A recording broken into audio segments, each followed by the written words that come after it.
What up, everybody? Welcome back to another episode of the Film Bros podcast.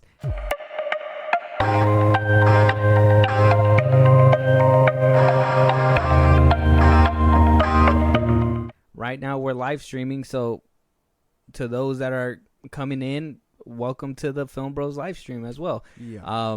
We're kind of making it a thing, and to kind of give you guys a good for the podcast listeners out there that haven't caught a live stream yet. Yeah. We are going to start live streaming. Follow us on Twitch at Film Bros Podcast. No exclamation mark, no spaces. I'll fix it later. It was the only thing we had at the time, so I'll adjust that when the time is right. But for now, it is at Film Bros Podcast. No exclamation, no spaces. Josh, you want to let them know where they can talk to us, where they can hit us up for a movie review, all those great things, support us in a big way? For those that can't see it on the screen, when this drops Saturday. It should come out Saturday. Twitter, TikTok, Instagram at Film Bros Podcast. We post when new episodes are up. You get us up there for any news or movies you want us to cover. We also do TV shows, as you'll see in this episode. Listen to us wherever you get your podcasts at Film Bros Podcast. That's Spotify, that's YouTube Music, that's Apple Podcasts. We're on a bunch of sites. Go check us out anywhere you get them. Even places I didn't even know they would be. They're on Google Podcasts. Yeah, Google Podcasts. If you guys have Google. Didn't even know Google made. Yeah, Google had something like that. Hey, Google, play the Film Bros Podcast. Exactly. Doesn't that sound cool? You can list it on your Google Home or whatever. That sounds sick. Support us in a big way. Buzzsprout. The link is in those bios of the socials I just gave you at Film Bros Podcast. Special perks to those that subscribe, like shout outs and things only made for subscribers. So why wouldn't you want to support us? And we recognize you for helping us out. And then you get little side things on top of that people wouldn't normally see. And then when it's all said and done, you can subscribe to our YouTube at Film Bros Podcast. That's where all our episodes are too. Yes. And just to stretch it even more, Twitch is where we will be live streaming. We are trying to get to YouTube as well, and we're also trying to get, to the camera point and all that. So this is a viewer-supported podcast. So if you guys are wanting to help out in a big way, anything works. Yeah, appreciate y'all. Even a follow. Just follow us on Twitch. Hit the notification bell so you guys can come into the live streams, have these conversations with us. Yeah. On top of that, follow us. Leave us some reviews on Spotify, Apple Podcasts, all those things. But without further ado, let's go ahead and just start cracking into this. For those looking at it through the live stream, you guys already know what we're going to be talking about. We are doing, and if you guys read the caption as well, we are doing the Ahsoka Mid season review. Everyone in the Order knew Anakin Skywalker. Few would live to see what he became. Before the end of the Clone Wars, I walked away from him and the Jedi. In this war, you will face more than just droids. As your master, it's my responsibility to prepare you. I won't always be there to look out for you. I could use the help. Once a rebel, always a rebel. Don't be afraid. And trust your instincts. I know you can do this, Ahsoka. We did the first two episodes, which were we put those out like 2 weeks ago. So if you guys haven't caught that one, go catch it. Yeah, back when we'll recap those thoughts because I think our perspectives could have possibly changed with the next two episodes that came out. So there's 8 episodes. We are currently on episode 4. I have on Rotten Tomatoes, it is at 88%. Regular tomato, average tomato. Yeah, audience score is at a 73%. I guess after last night's, I can kind of agree, but still got some things to talk about. So we got episode 1, part 1, The Master and Apprentice. We got episode 2, part 2, Toil and Trouble. Episode 3, part 3, Time to Fly, and episode 4, part 4, Fallen Jedi. Now, they say it's a miniseries. We don't know if it's going to have multiple seasons. It says miniseries here on Rotten Tomatoes, but Rosario Dawson's in it, Mary Elizabeth Winston, Ivanka Sankno, Natasha Liz Bordizzo, and the late Ray Stevenson, Ed Moore. Yeah, a lot of cast in this. It's a big It's a big show. It's a big roster. Big roster. So I know we talked about the first two already. How do we feel looking back at them? I still like them. I still have my feelings about them, obviously, but I think overall they were really good, solid episodes, especially to kick off the season. I don't. There's not much that's changed since then. I really feel like the weaker link, I guess, will be coming up, but those two, I still feel a great entry to start the show. The first two episodes that dropped? Yeah. So, to kind of recap, this is picking up after Rebels. This show is supposed to pick up after those events, a little bit more down the road after the events of Mando and all that stuff. We see Ahsoka reunited with Sabine Wren. The beginning, they what happened in the first one? Remind me again. I rewatched them too. That's the funny part. For those, quick recap, I guess. So the first one introduces us to Ahsoka, what she's been trying to do past when we've seen her in Mandalorian and Book of Boba Fett. If you guys can call her there, she's looking for a map to find Thrawn and Ezra. She finds the map, decides, hey, I can't open this myself. She takes it to Sabine, or she takes it to Hera, and Hera says, hey, we know someone who could fix it, who can open this up. Yeah. And she takes it to Sabine. Sabine opens it up. It shows the map. We also find out that someone else is hunting for this map, the bad guys. That's Ray Stevenson, right? He's a dark Jedi type. Ray Stevenson, Baylan Skoll, and Shin Hati. Oh man, Shin, like she's killing it for me. And don't forget the Inquisitor. Yeah, the Inquisitor, Morok. Yeah, Morok. Yeah, that's his name. Merrick. Whatever, however you want to pronounce it. I say Morok. And then that's basically sums up the first episode. Second episode picks it up from the first one. Sabine was stabbed. Kind of a big spoiler there. She was stabbed in the first episode. They pick up. She's in the hospital. She's healing. Hera and Ahsoka head out to a Republic shipyard, new Republic shipyard, where they're scrapping old Imperial ships, where they find out that not everything is what it seems, because the Empire still has its spies or whatever trying to pull together the plan to bring back Thrawn. And then that basically takes it from there. Sabine ends up joining the fight in her old Mandalorian armor, cuts her hair, everything like that, and that leads us into the third and fourth episode. Yeah. So I'll let you guys know my thoughts real quick. And I'm going to bunch the third one with the first two, because I believe that those three belong in a bin together. So what happens in the third one is what do they do? They get all this evidence from what happened on Corellia. That was a planet that happened, right? What happened on Corellia? We see Hera go to, which basically was the ship that was in Return of the Jedi and all that, in that one room, talk to Mon Mothma, the rest of the senators, basically say, hey, we know that there's people there, basically gives them evidence, and they say, well, we're not going to help them.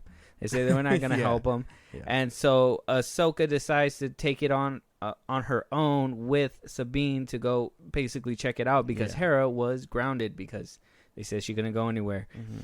So they wind up going. They wind up finding out what it is, or they look at it, find out what it is. It's a giant.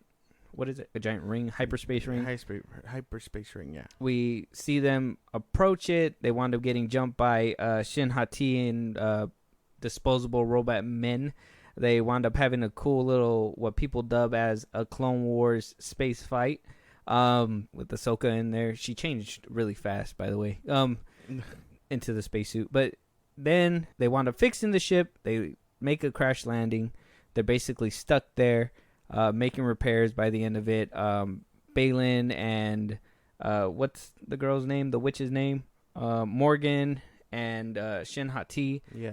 And the Inquisitor all land there to obviously try to get the map coordinates so they can make that hyperspace jump into a different galaxy. Yes. And by the end of the episode and the end of the series, or at least the end of episode 3, they kind of find out, like, hey, they kind of have a hyperspace ring that they're trying to go to the end of another galaxy. Mm.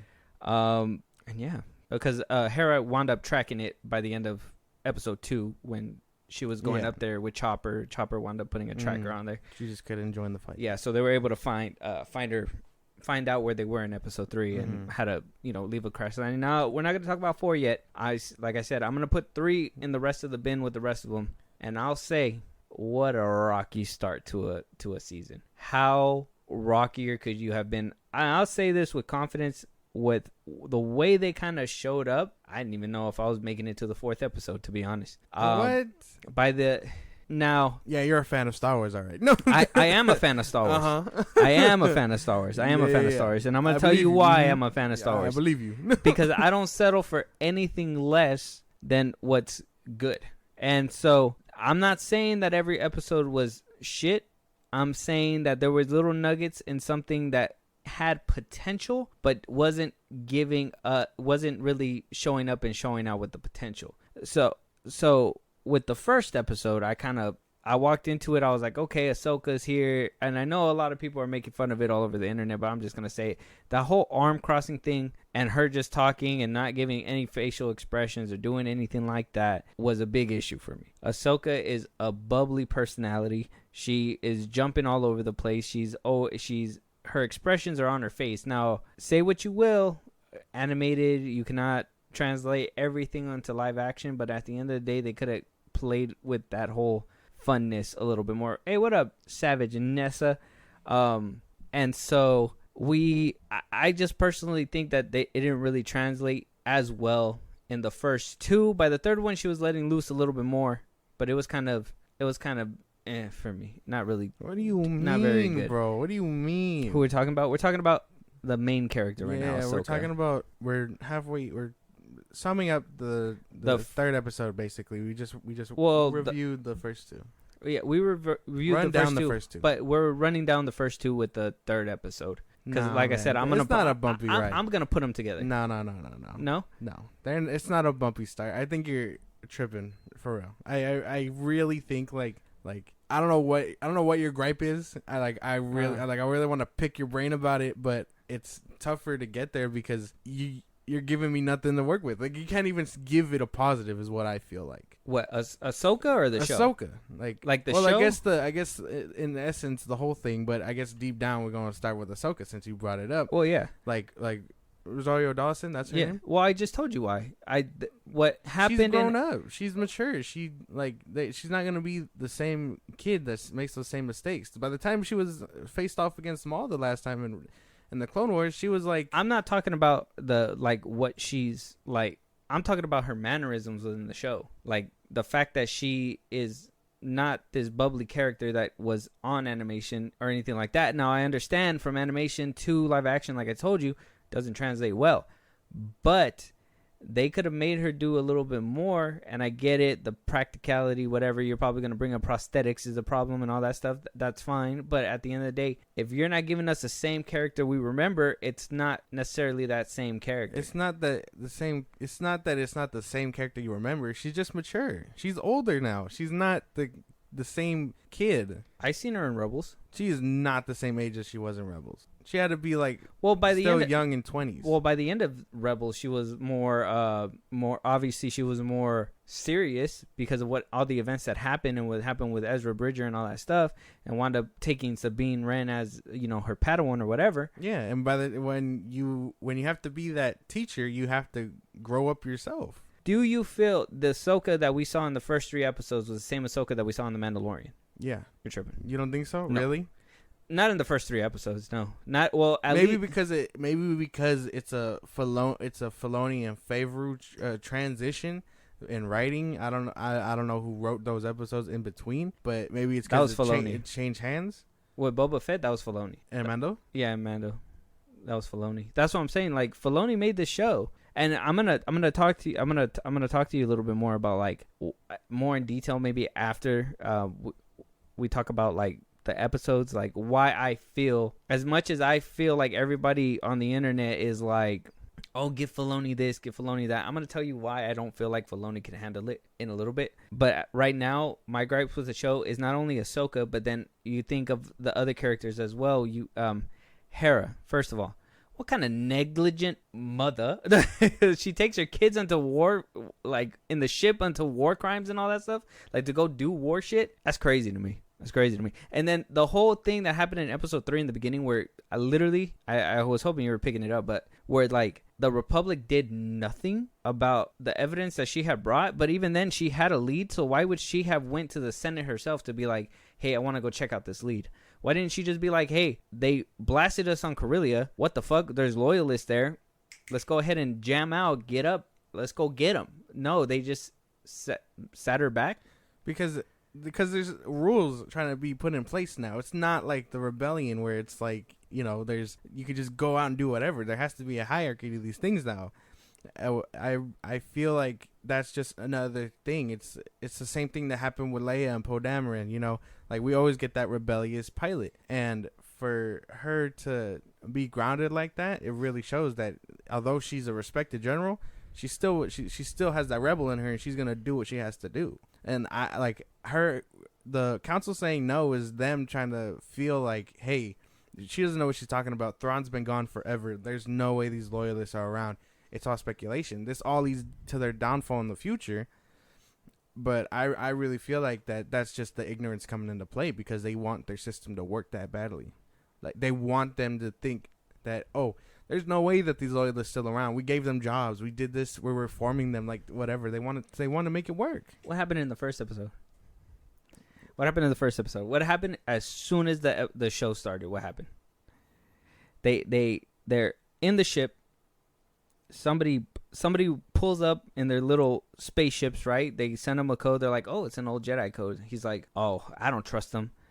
Bring security team. I'm gonna go meet him down there himself. I think he took like 6 or 8 people down with him. Saw them get off the ship and just allowed them to whoop the shit out of them. Like, if you knew what did the Empire used to do? If they knew that they were bad guys, why didn't they shoot them down? Why didn't they stun their shit? Why didn't they, do something, bro? Like, why did they just allow these people to come on the ship and whoop the fuck out of them and steal their prisoner? They didn't. Why would you just allow somebody to come? You have a high a prisoner that you guys took forever to take. Which Star Wars movie is it where it's the Millennium Falcon and they're like, oh, use a fake code or whatever, and they let him slip right by? Same concept. Return of the Jedi. Yeah, same concept. But they knew he was wrong. They even called him out. They were like, oh yeah, I'm gonna go down there to meet him. If you knew that there were some kind of Jedi, you've seen what they do to people. What the fuck? You're just gonna go down there with 8 men and by just be like, time, I got 'em? Jedi are extinct, quote unquote. Not extinct, but they're rare. And they're as rare to Yeah, but Luke Skywalker's kicking and running around, so people know him. Yeah, and he's like, again, probably the only one. Him, Ahsoka. That's probably it in this era. What about what's his face in the game? Who? Cal Kestis. Oh, we haven't seen him. We don't know where he is. We don't know what he's doing outside the games. We are only given the knowledge. You have to understand that by this time the Jedi are still very scarce. Luke is doing his best to rebuild, but even he was having trouble rebuilding. We saw that in Mando and all that. That he's just building a school. He doesn't have students yet. Okay, but they know that there's Sith loyalists. They know that there's Empire loyalists. So, and my thing is, and maybe it's me nitpicking that scene or whatever, but my thing, and I know that they have to have some kind of way to push the plot forward or whatever, and who else to have more plot armor than Ahsoka herself after all these years. Literally, they gave her a beautiful ending at the hands of her master, and he took that shit away by making Ezra pull her out with that stupid time travel nonsense. Yeah, I'll give you that, yeah. I've never understood the concept of that thing, and again, that just makes time travel a fucking bitch and a half, because it's like the whole point is that, or wasn't the whole point of him going through there to be like not change the past, but he pulls Ahsoka out and there's barely any repercussions. But again, I really feel like that just goes to the higher thing of him like choosing his character over the story. That's the one thing where I feel like he really propped her up throughout these years to be this deity for the light side of the Force, and now he's not willing to let it go yet, or I don't know, depending on where the show goes. Well, yeah, with the whole that Mortis arc or whatever. That's where it started. Yeah. So that's crazy. That's a little Clone Wars tidbit for anybody who hasn't seen the Clone Wars. Now, if you haven't seen the Clone Wars, you guys are missing out. That's got to be my favorite arc. And while I understand, that whole thing doesn't throw off the balance. actually, since we're on the topic, I know we'll touch back on Ahsoka, but for outside purposes, how do you feel about the mystical side of the Force? Like, do you like it when it's grounded and it's like, no, it's just in everything all around us, or do you like it when there's deities like that are like, I think have influence, I guess? I think it complicates it a lot because now I don't have an understanding. Like before, it was simple, right? Maybe George Lucas made it a little bit more complex when he introduced midi-chlorians and stuff like that. But like other than that, it was simple. Good guys, good, evil. You have the in-between, or what people were theorizing was the in-between, the gray Jedi, whatever, the white Jedi, blah, blah, blah. And then that was basically it. But then now we're here where, like, I don't want to jump the gun on it, but, like, where what they did in Rebels where, you know, he was able to pull him out with that whole time, whatever, that, what is it called, the in-between, or... The World Between Worlds? The World Between Worlds. That throws off so much shit, and it just seems like a cheap, like, device to kind of get out of anything now. And I want to theorize later on, but now I don't even know, like, is that where motherfuckers that used to be Jedi go and meet up? Like, what up, dog? Let's get some drinks up in this bitch. Or are they just like, or when they leave that place? Because I seen that you know, like I said, I want to jump the gun, but we've seen in the show it was all black. And in this one now it's like all blue. So I'm over here thinking, does that mean like when they step out and they're Force ghosts, are they like, is that why they're blue and shimmying and stuff like that? Or is like, is that where they go until they leave and then they come back to our world? Like, is it convolutes shit. It makes, because I thought in order to see, you had to do all these years of training. Obi-Wan didn't even get to see Qui-Gon until the end of his show many years later. Yeah. You know? So is it just whenever they want to come from the beyond, or like whenever they can get called? Like, what the fuck? That's what no, it's not whenever, but it's all about when the Force requires them to step in, I think.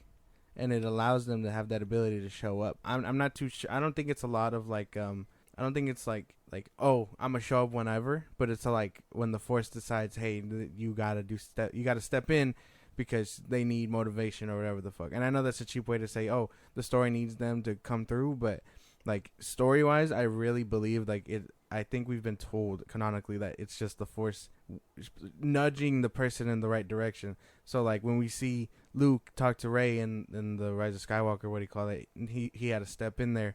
And I know people were talking about like, oh, why can he touch the saber or whatever? That's just the Force intervening and whatnot.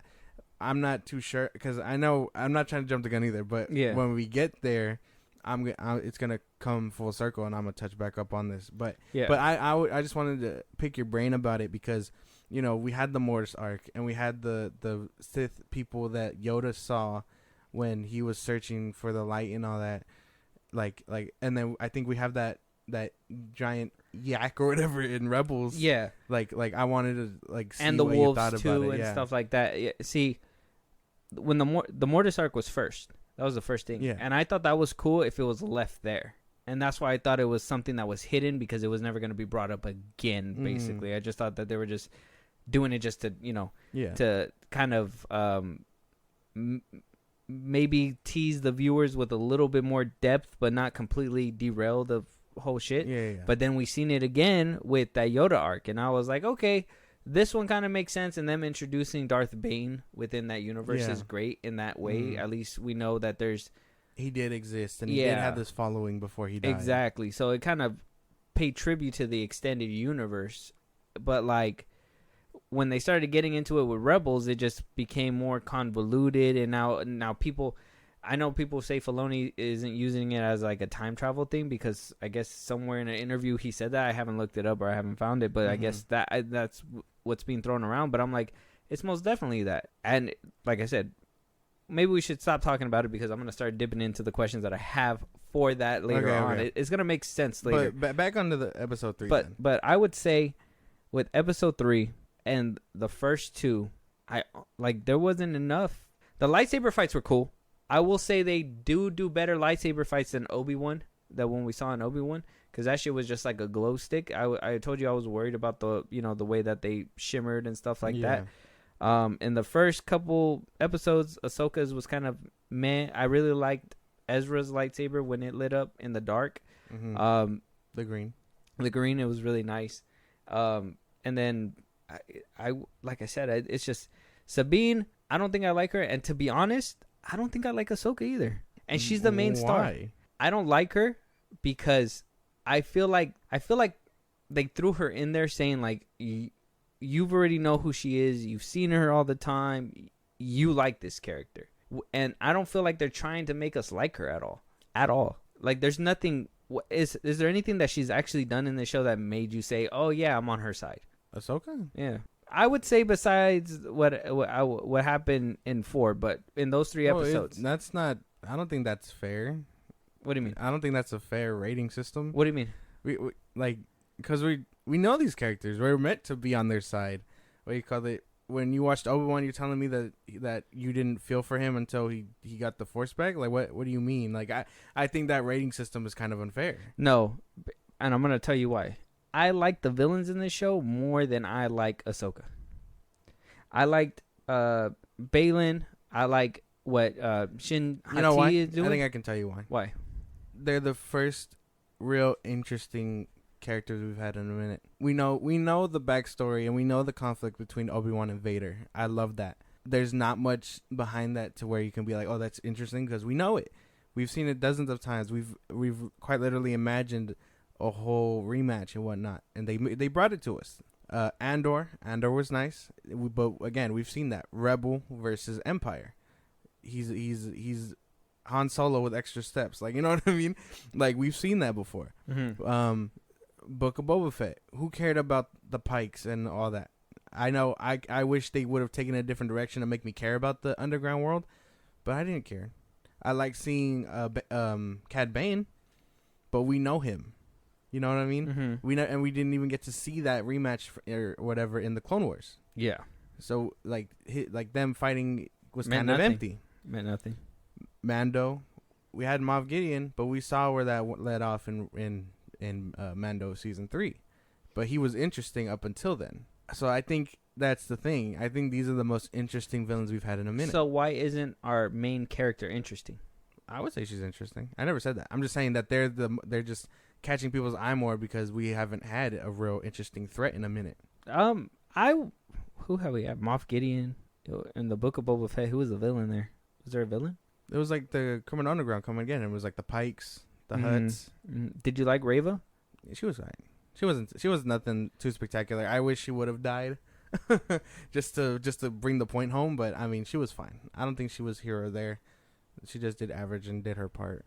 I'm just like, the thing about Ahsoka is that I feel she hasn't done anything. She does cool shit. I'm not gonna lie. There's scenes that are fucking cool, like that scene where she moved and like that blade went by. I would say the space fight that happened was pretty cool, but it was just kind of like meh. It wasn't like, it was kind of dumb if you think about it. It was like, oh, stop shooting at the whole ship. Let's aim exactly at the girl with the lightsabers on the wing. The fuck? That was weird. I don't know. That was weird. If That was weird. Honestly, That was weird. honestly, like if you, I don't know. I can't see where you're coming from because you ask for this cool shit and then we get cool shit and you're just like, what the fuck? And like I deadass, I don't get it. It's the story. It's the story that's being told. They you know what? The first 3 episodes, they promoted Thrawn the whole campaign basically. Mm-hmm. We're gonna see Thrawn, whatever. Yes. And I know that shit needs to happen in order for this show to happen. I know things need to happen. I understand that. I understand that there needs to be certain obstacles and challenges that she needs to deal with in order for her to get to the point where they're at now. Yeah. But they're stupid obstacles that are made on their own since the very beginning. The letting the 2 guys on top in there, and then on top of that, the dialogue is kind of not that great. And then the expression that Rosario Dawson is giving in this like portrayal, and at least I'm telling you, at least in the first 3 episodes, I don't know what it is. I can't tell you what it is. And I'll even say too, the directing by Filoni was kind of garbage in the first one. I don't know what it is, man. I even want to go down to the dialogue and say that it feels more like Star Wars animation dialogue than live action dialogue. Like, it doesn't seem like he switched gears at all. It seems like And I it's been an issue with everything. And the thing is about Filoni, he's been playing it smart. He only picks certain episodes that he knows he could show up, show out, do the things that he wants to do. And he does cool shit. I'm not saying that he doesn't. I think he's a great creative. I just think that certain things, dialogue written, we can admit, even with George Lucas too, like he wrote the dialogue and you're just kind of like, we give it a pass because at least some cool shit happened. But in the first 3 episodes, not a lot of cool shit happened to counterbalance the other blatantly obvious things that were happening. I can't agree. There's no way. I think there was a lot of cool shit. What do you call it? A lot of it. I'm telling you, there was cool scenes. Yeah, that's cool shit. So like, what are you saying that you don't like the story in which cool shit is being happening? Like I'm trying to wrap my head around. You need to give me a little bit more. I just think that you're on the high with the rest of everybody else right now. The new episode that came out is amazing. I get it. But the first 3 episodes... The first 2 episodes, I will admit, this one is the weakest one. It does have cool stuff, but that runtime, I feel, hurts it the most. Like, the 30-minute runtime. In the third one. Yeah. But the first 2 episodes, honestly, like, came out swinging, I feel. There's no way. In the beginning. But you're not going to tell me and sit there that you didn't get a little bored. I didn't get bored. No? No. I had the same feeling that I had when I watched Mando season 3, when they focused off Mando and they followed those 2 imperialists or whatever. Mm-hmm. Like I wasn't bored. I was more intrigued because for me, I feel like you need things like that before you can also get back to the fighting and the clashing of it all. Mm-hmm. Mm-hmm. It's a necessary thing. And while people want to be like, "Oh, it's boring" or whatever, well, we know what people think when it's boring. Andor didn't get the things like that because they thought it was boring and it was slow. But it's for the big buildup, you need those scenes for context. Yes, but Andor wasn't boring. Andor was actually interesting, and every single episode had a reason to exist. No, they called it boring because no lightsabers or nothing like that. Exactly, and I understand that, but it wasn't boring. It was actually very interesting. It played with your mind. There was a lot of ideas that were played on that show that were executed perfectly. And that's going to play into what I'm going to talk about towards the back end. But as of right now, I think the first 3 episodes kind of tells me that maybe that, like, though he, like I said, he does cool shit. I like the things that he's been putting out, but the plot devices he's putting in there in order to push things forward, the bad writing, in my opinion. There's a couple weird lines that were in there. I don't want to sound like I'm trying to be like super nitpicky, but there was a lot of things where like conversations just needed to fly by. What did you like about the first 3 episodes? I need to hear what you liked. I liked a lot of these first 3. I What liked seeing our heroes back. I obviously like the bad guys. I like the lightsaber fight scenes. I know the first time she fights Marok was kind of lackluster, but I thought it was kind of nice the way it ended. I like that. I honestly like the witchcraft of it all, which is really funny. You like that Sabine got stabbed and still stood up afterwards, or not stood up, but Recovered. Yeah, I I know I know that face you just gave me. It was like a what the fuck thing, but I can wrap my head around that shit. I can wrap people surviving lightsaber stabs. Yeah, where they are in time. There's a lot of new medical things where she got stabbed specifically. I really feel like it was recoverable. She wasn't trying to kill her because, I feel like she knew that there is, not only does the story need to progress, obviously, but I feel like, I keep forgetting the chick's name, the bad one, and I know she's like sick as fuck, and I know it's mad disrespectful. I forget her name, but she's cool. Which one? The chick, the white girl. Yeah, Shin Hati. Yes, I like Shin. Like, she's killing it for me, and I think so too. I think the villains are the most intriguing part. Like, yeah, but I think there's gonna be a lot more there, and obviously we've seen that with the last episode. But honestly, there's a lot here going on where I'm still very much interested. Not just because of the last one, because the first 2 roped me in like nothing. So you were a sucker since the beginning. I'm not a sucker. I'm just enjoying what I enjoy. I think the fact that we've gotten a lot of shit really elevates the bar for this one.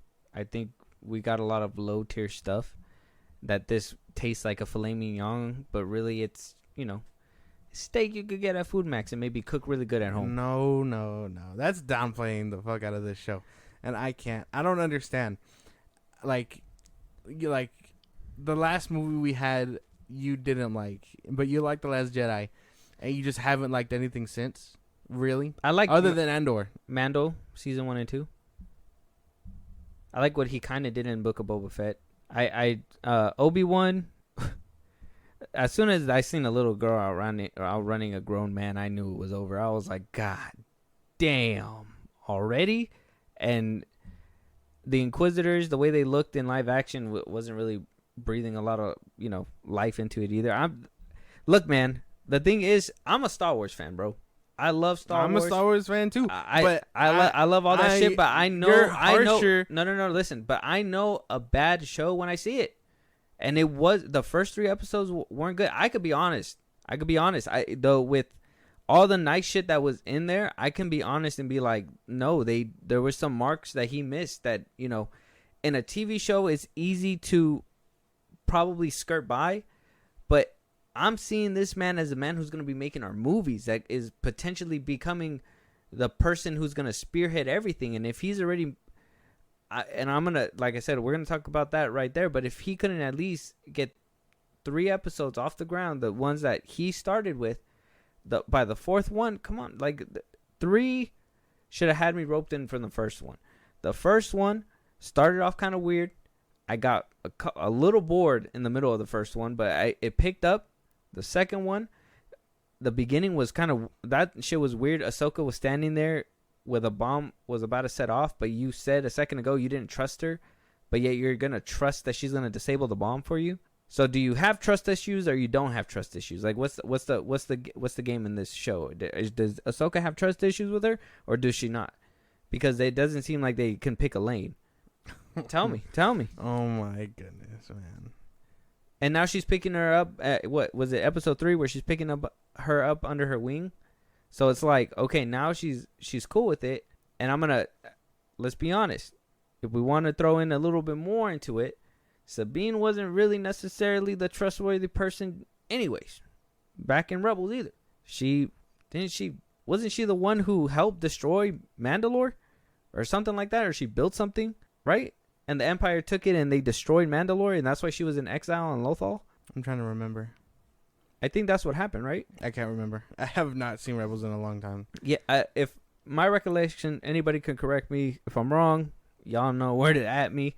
But from my recollection, she was the one that helped the Empire destroy Mandalore, and she had to go into hiding. Yeah. And then at some point, they told him, was it in the first 3 episodes she said it, where she got her family killed or something like that?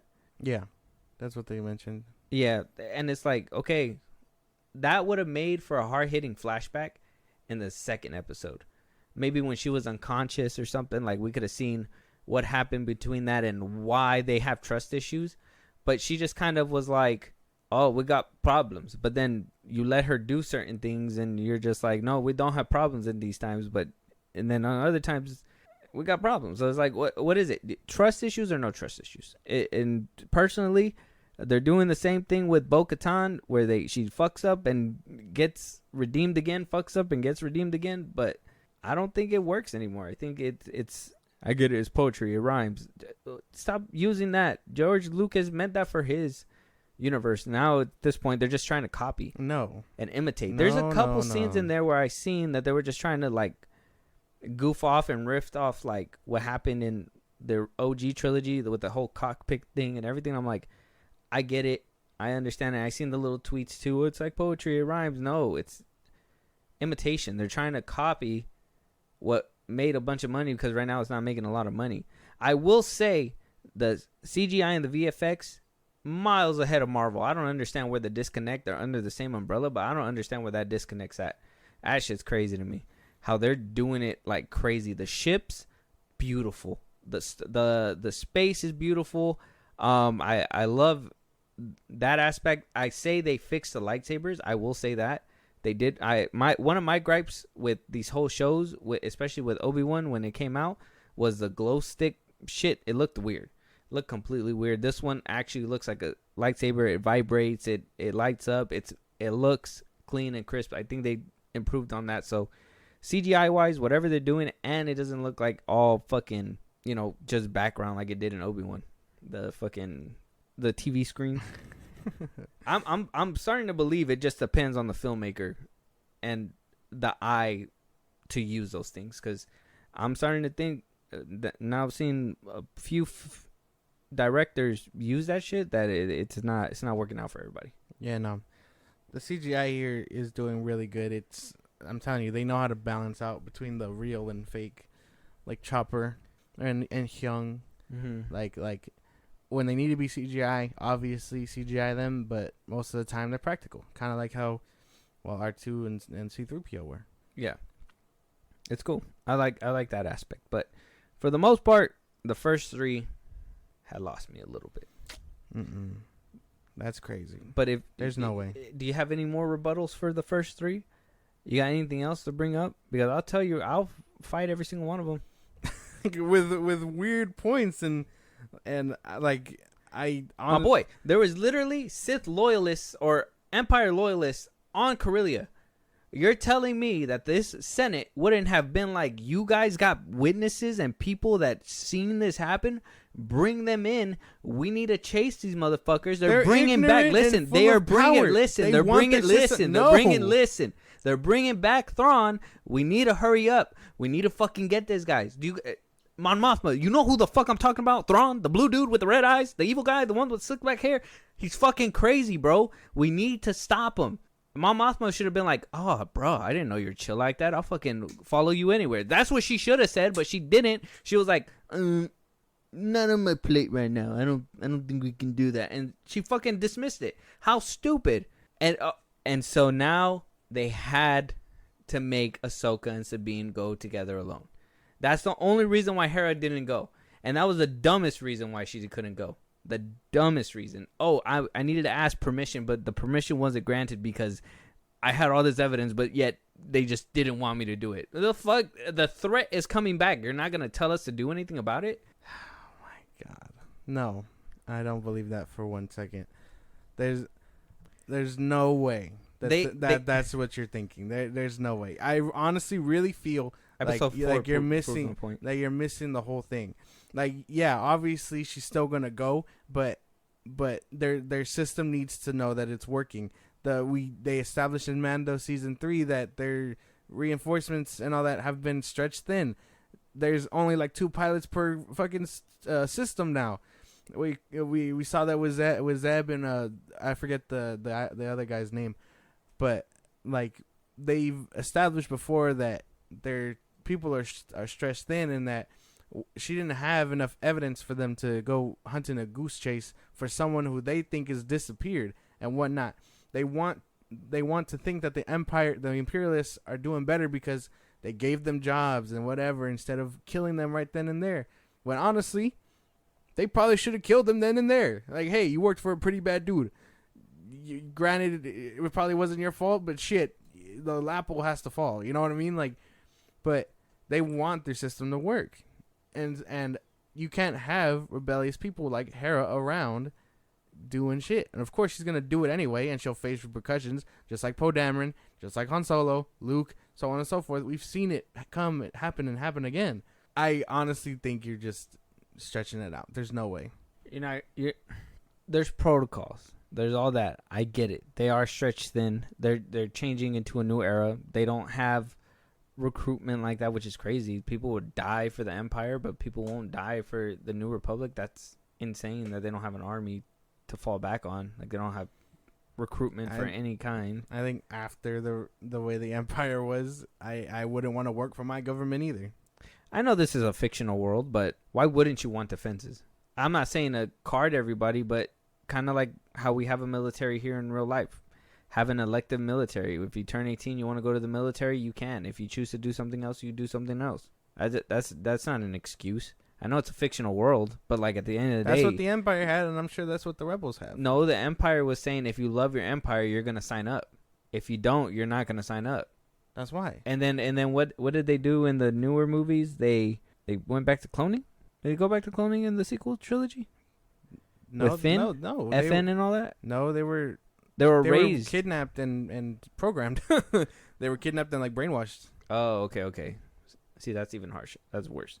A voluntary army would be pretty good. Because, I mean, what are these guys that are signed up right now, like Carson and them, are they just fucking being told that they have to defend people? Well, they've been around, I imagine, since the rebellion. That's true. So maybe just the rebellion would be a part of it then? And that's why. And if no one's signing up, I would imagine it's because the Empire did them dirty.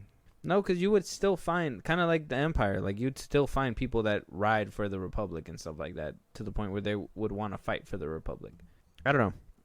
Like I said, that's probably Well, the council was coming back, so I imagine they had elective officials. And I mean, if I was someone who saw Imperial people on my planet fucking shit up, being tyrannicalists and whatnot, I would take the government into my own hands and probably just on my own planet sign up for shit, protect your shit, and we'll be alright.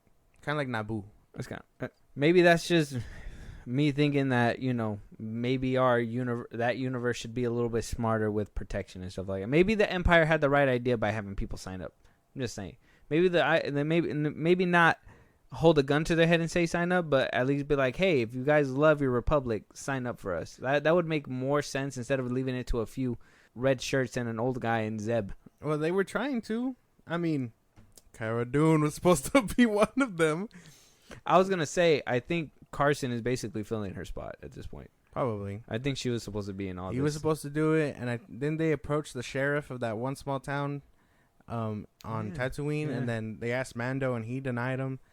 So, and then we seen it with, in Mando, what's his name? When they rebuilt that place or whatever and protected it from the pirates, they were like, oh, the rebels won't help here or whatever because we're our own system, and besides, we don't want their help. Let's take it into our own hands, and they did. Granted, Mando had to come in and save their ass, but, I mean, they decided to handle it themselves. I know what you mean. I get you. It's just, they should have just done it. It would have been smart to help themselves, right? It would have been smart to help themselves. Yeah. Realistically speaking. I know it's a fictional thing, but realistically speaking. Well, that's why. I mean, my views go against theirs, and obviously you sign up for the government. They help you out when you call for help or whatever. But if they're stretched thin, no one's signing up, you kind of, at that point, have to take it into your own hands. Yeah, and that's what I'm saying. So why didn't Hera just take it up into her own hands? Because there's protocols and stuff. Now all of a sudden there's protocols. No, she should have just took it on her own hands. She's a general for the New Republic. All she right, has. We got to move to episode 4 to make this go full circle because at the end of the day, she fucking goes anyways. That was a big spoiler. I thought you were gonna run down the episode. I didn't. I didn't want to just ram it in there, but I'm just gonna say that real quick. But yes, so. Episode 4, like I said, we're talking about it. It's been over 24 hours. I've seen spoilers. We're being pulled up 2 hours in. I'm sorry if you guys caught that, but obviously we're on episode 4, and you guys, if you guys really love Ahsoka and shit like that, you guys would have watched it by now. Just let's just say at that. So here we go, episode 4. So we see Ahsoka and Sabine. They're fixing their ship. They're trying to do what they can. Baylan and Shinti and Morgan are on the planet. They're looking for Ahsoka and Sabine. They wound up finding them. They wound up sending Shanti and the Inquisitor to go hold them back because Baylan, smart ass motherfucker that he is, over here like, nah, I see her. I know what she's capable of. Yeah. They're not gonna last long. Go hold them back. They go. Yeah. They're in the forest. That robot has another robot fight, which I thought was pretty cool. I liked it. Oh yeah, Hyung got hands. Yeah, I was low key waiting for him to throw hands because, I mean, ever since when we seen him throw hands in Clone Wars, I low key wanted to see that, and they delivered that. Yeah, like that shit was sick. Yeah, so it was pretty cool seeing that happen. Ahsoka and Sabine wound up coming out helping. We see the fight between the Inquisitor and Ahsoka versus the Padawan Sabine and Shanti. And after that, she was able to put our theories to rest in a quickness and cut down Merrick. Ahsoka cut down Merrick real quick, That and shit was nice. he burst into. And I watched that twice, and that little like the scream, that was Sam Witmer's voice, 100%. Yeah. Like I don't know if you listened to it again or No. anything like that, but he got cut and it did a little like yell. It was his voice, 100%. I recognize it. Okay. Ahsoka, Wanza, Sabine says, "Go, I got it." They split up after Hyung told them to stick together in the beginning, I believe. He said to stick together because that's what they do best, and they decided to split up. She goes to stop Baylan from seeing the map and decoding it and all that stuff. They have this amazing showdown. Fucking great. Baylan, Ray Stevenson gives an amazing performance. This man right here gives him an amazing performance. Had me with my eyes glued to the screen, bro. Like that, he had that performance, and motherfucker got the dog in him. Roar, roar, roar. Fucking this man swinging that shit like a fucking like a heavy ass sword. Like the fight between them was crazy. It was weird. Why did Ahsoka only pull out one blade? Was she keeping one hand free for the map, or what was that about? I would imagine I imagine it's because she doesn't know their fight style, and while she was able, maybe it's because it was one opponent, because she pulled them out when she was fighting. She pulled out both of them when she was fighting the multiple men around her at the ship. Yeah, but I imagine because she's not surrounded and it's just one opponent, she brings out just one to analyze their fight style better, is what I imagine. Okay, so they have the fight. Baylan winds up whooping ass. Winds up knocking Ahsoka off a ledge. Sabine is holding the orb. Oh, wait, no. Ahsoka tries to grab the orb first. Burns her hand. Basically messes up her whole flow. Winds up getting wrecked by Baylan. Sabine is holding the orb, wanting to destroy it. Gets... Baylan knocks off Ahsoka, and then she, for some reason, can't shoot the damn fucking orb. She shoots at Baylan instead. It can't shoot the orb. I thought it was the coolest thing. He basically read her, sensed her conflict, and used it against her. Yeah. And now Sabine is rolling with the bad guys, and to hopefully get to Ezra. Basically, and they go off. Right? That's it. They board the ship, and then next thing you know, Hera and them wound up. Oh yeah, Hera, let's fucking go now. All of a sudden, let's go help Ahsoka. I don't care what they say. I'm gonna get punished for it later, anyways, right? Fucking, hey son, you want to come with me to kill some bad guys? Let's go. They wound up going, having the little flight of their life, and then boom, the ship is about to take off. The giant fucking space ring, about to take off, and man. The visuals when that shit took off, they did not need to go that hard. Mm-hmm. That shit was insane. It made the two plane X-wings fucking collide. That was fucking crazy. Yeah, that whole light speed jump, that shit was insane. I don't know who. I seen the director. The director was the Spider-Verse director, the first one. He was one of them, and so I was like, "Damn, like this fool." He was cooking. He put some artwork into this one. Cooking. And then we have this scene, an aerial view, if you will, of the landscape of the planet they were on. Yeah. And then it turns into the ocean, and then next thing you know, you see that, and like I said, spoilers. But Ahsoka's not dead, but she's in the worlds between worlds. Yeah. And then the craziest thing happens. You just hear "Hello, Snips" in Hayden Christensen's voice. Yeah. You turn around, and there he is with the butteriest face, but Hayden Christensen in his glory. And then it cuts to black with the little Vader tone at the end. Vader's theme. It got people guessing. So, with that, Josh, what did you like about this episode? What intrigued you? What made you? I know you didn't like it, so you're probably gonna ask me the question: what made me change with this episode a little bit better? And I'll give you this more in detail. But for now, what did you like about this? What did you hate about this episode? And is it? Start off with this question first, okay? because I've been seeing this all over the place. Okay. And this is what, and I'm gonna explain to you why I said why I feel like you're on a high. Okay. Because everybody, best Star Wars episode to date, best Star Wars show to date. What's that? That Star Wars dude, the one that was like making a big deal that Disney didn't invite him to whatever for free or something like that. I don't know. The Star Wars guy, the one that everybody makes fun of because he's a crybaby or something. Damn, I know who you're talking about. Yeah. I know his name. I don't want to give credit. He anyway. said Fuck that him. it's the best piece of Star Wars since George Lucas gave it up. No. And so like he is out here, like everybody's praising this episode like crazy. Okay. Do you feel Mhm. like it is the best piece of Star Wars that we've gotten since George Lucas gave it up, basically? The best piece of Star Wars since George Lucas gave it up? No. There's no way. It's good. It's definitely up there, but it's not the best thing. There's no way that in the few years that we've had it, because we've had it since 2014? They've had it since like 2014? Yeah. Star Wars? Mm-hmm. There's no way we're coming up on a decade and you're saying that this is the first thing.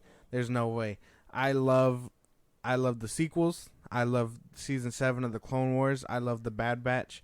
I like Mando. I love Andor. Like, we've had so much good shit. There's no way. But this is good. I'm not trying to take away from that. It is good. Mm-hmm. I honestly really love everything in this episode. I like the battle with Hyung. I like the lightsaber duels. I honestly really did enjoy that they put our little theories to rest quite quickly with Marok.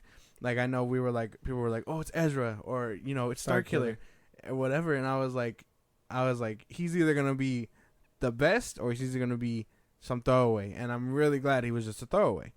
I didn't hear the scream. I don't think he's a throwaway. I got some theories. Yeah. Mm-hmm. Okay. Because I mean, the smoke that comes out of him looked like Night Sister magic, so that's the best. What can she do? What can that do? I don't know.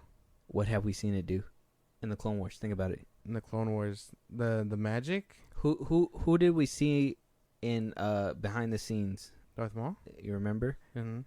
Save it. Okay. Draw that picture later. Put a pin in it. Okay. Don't let me forget. But, I loved everything like that. The biggest takeaway from this, honestly, is the lightsaber fights. Like, I know that that was a big point in this episode. Every motherfucker that was crying, oh, Star Wars didn't have lightsaber battles. My brain can't fathom but the politics in Andor. Like, they probably were eating this shit up. And I was eating this shit up too. But, oh man, it was so good. So, like, the difference between Sabine and Ahsoka's fight scenes is crazy. You have two people who are slightly trained. Obviously, Shin is more trained than Sabine, but you can tell that they're like more reckless with their fighting, if that makes sense. They're more aggressive. They're trying to survive, and with Ahsoka and Balin's fight, it's like a dance. Mm-hmm. Like, that shit was insane, and like her style is more like samurai, and like you said, like Balin's is more like a knight. Mm. He wields that bitch with two hands, and with each swing he has power in it. And like we've played For Honor. It's like that big ass knight where he carries that big ass blade and he swings it like no tomorrow. And it's like every time they clashed, it was like two different things coming together. The lightsaber is when they ignited, bro. Yeah. When his ignited, I was like, damn. Like it was such I was like that. That was me.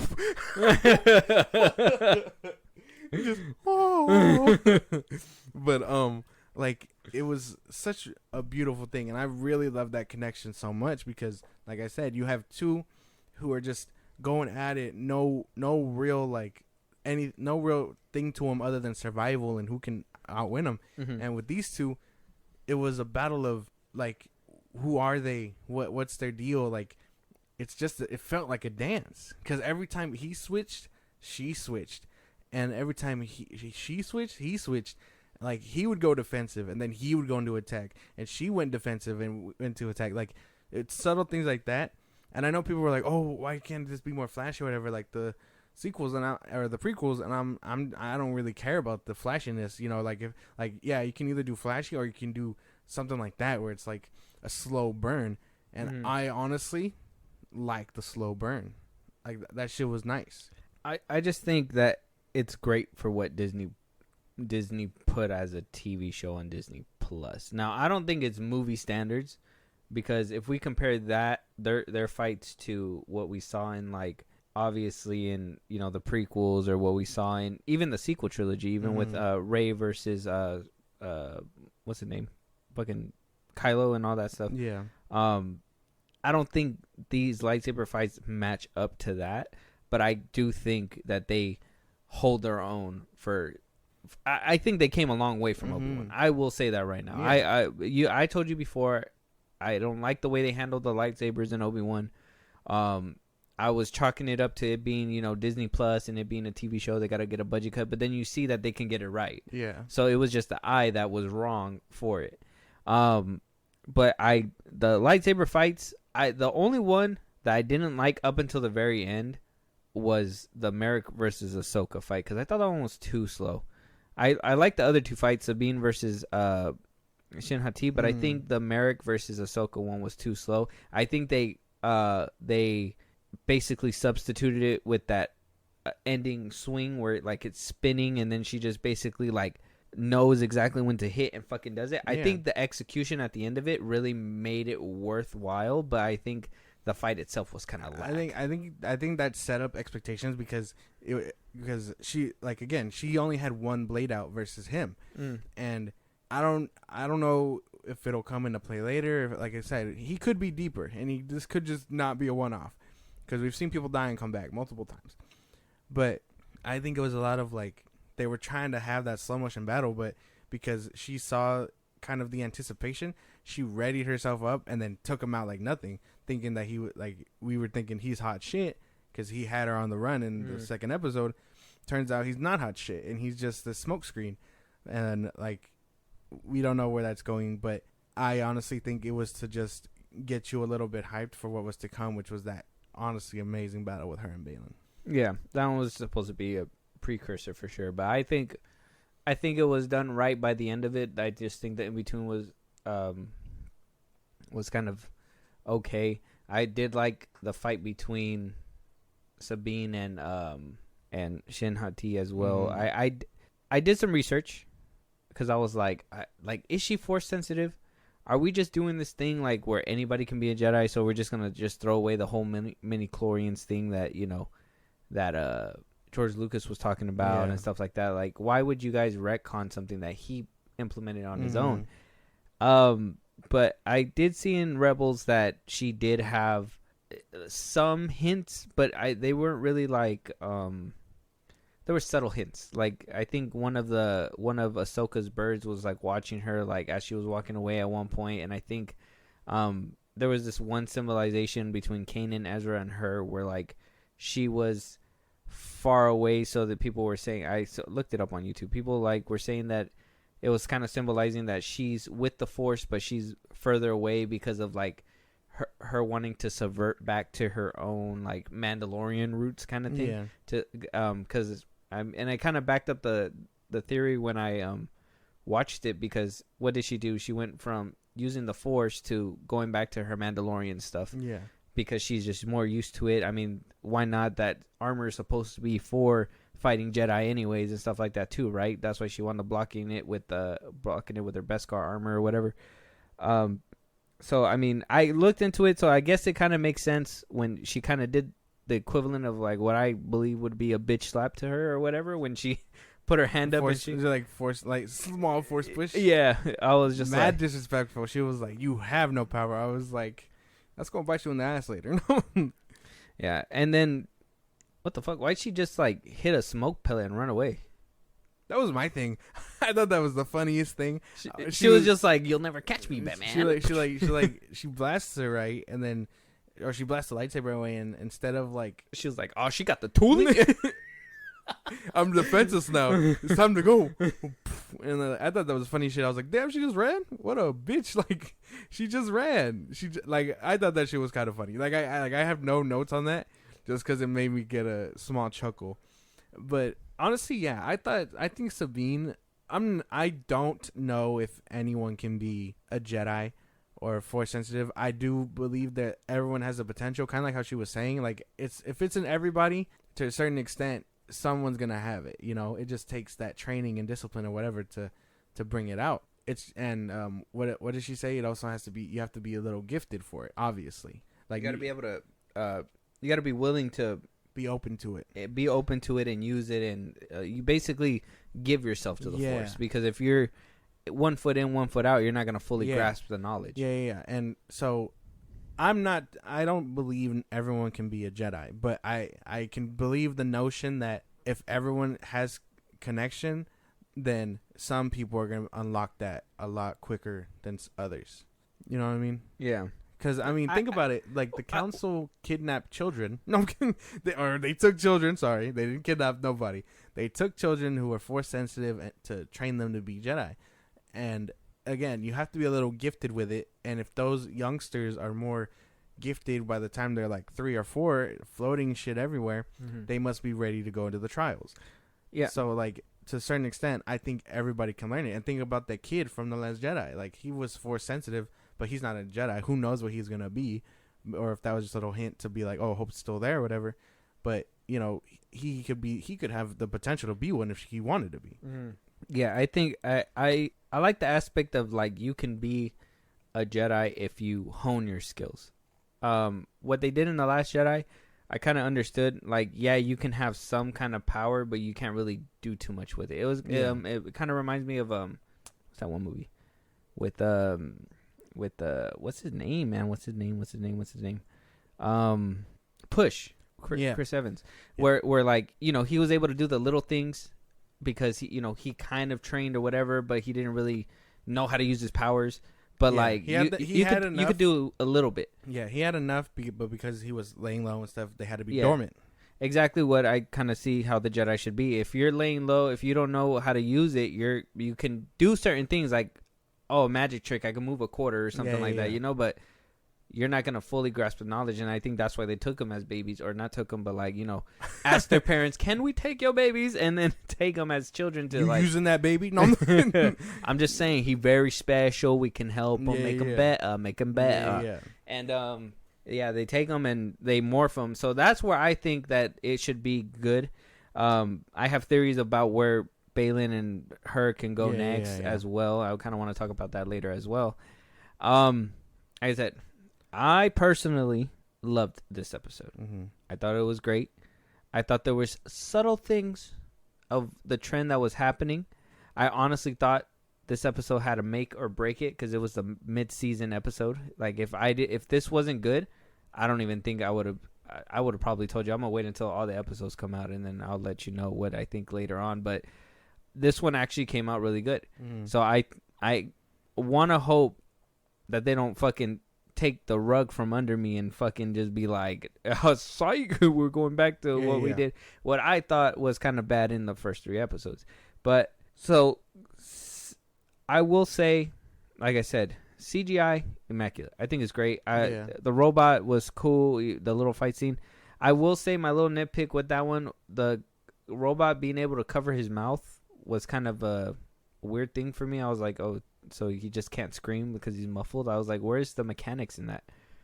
I think they used to do it as C-3PO too, and I always done it before. I've always found it as a gripe for me though. I was like, when can you just cover a robot's mouth and it's just over? Like, he has no more speakers, like he can't talk anywhere else, you know. But that's I find that to just be, you know, maybe a Star Wars nitpick all around. I'm sure we've seen it with 3PO before. Yeah, it's just different because, like us, our voice comes out of our mouth. Yeah, it's not like an astro droid where they can like make sirens and shit like that. Yeah, so I think I get what you're saying, and because it kind of just left them defenseless. So I was like, why couldn't he make another noise, like kind of like what R2-D2 would do, you know? You know, be able to alarm somehow or whatever. Like he had a. I thought it was a cool little thing for Ahsoka to be like, oh, he never makes a mistake kind of thing, and they went out there because of the fact there was a mistake. So the fact that he was 2-piecing up that droid though, that shit was crazy. I thought it was cool. I was hoping to see the like lightsabers come out or something like that, because he used to train the Kit Jedis, right? Yeah. So I would assume he knew how to use lightsabers. So I was like, oh, this motherfucker's gonna pull out sabers. That's gonna be so cool. But then, I guess that was just an expectation, but I think the fight was good all the way around. He was 2-piecing up that droid like nothing. Yeah, hell yeah, that shit was. He had his dukes up and everything. Yeah, he was moving. He didn't use all 4 arms, did he? No, he used just the two, and then the back one's is on his shoulder. Yeah. So I was like, that's pretty cool. I was like, yeah, he had him, and then Sabine and Ahsoka come out, deal with them in a timely fashion, and then they wound up getting in a fight with them. Like I said, the Inquisitor stuff, I get it. I thought that fight was kind of lackluster compared to what Sabine and the other girl were doing and what Baylan and Ahsoka do later on. But I do like the finish, and I kind of wanted to touch up a little bit on what my theories are. So from what I know, those girls can bring people back from the dead.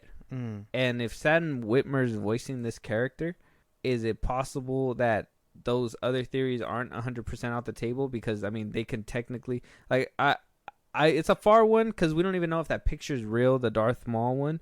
But like, what if they bring back Darth Maul that way, or what if they bring back somebody else with the witch's magic to kind of counter, basically help Baylan in them? Because obviously, when Ahsoka comes back, we all know she's gonna probably come back. Well, yeah, she's gonna be a threat. So how are they gonna deal with it, kind of thing? Well, obviously, right now they think she's dead, but yeah, eventually she'll come back. But I think that she can easily bring anybody else from the dead. But I mean, if he is just a throwaway, and fucking Filoni was just like, I'm about to fuck with these guys, and it was just that's why, like, you empty know what thing. I mean? Then I can understand that too. I don't know if he's coming back. I'm sure we'll see Darth Maul. I think with the way we left off in the World Between Worlds, we'll see him to some capacity.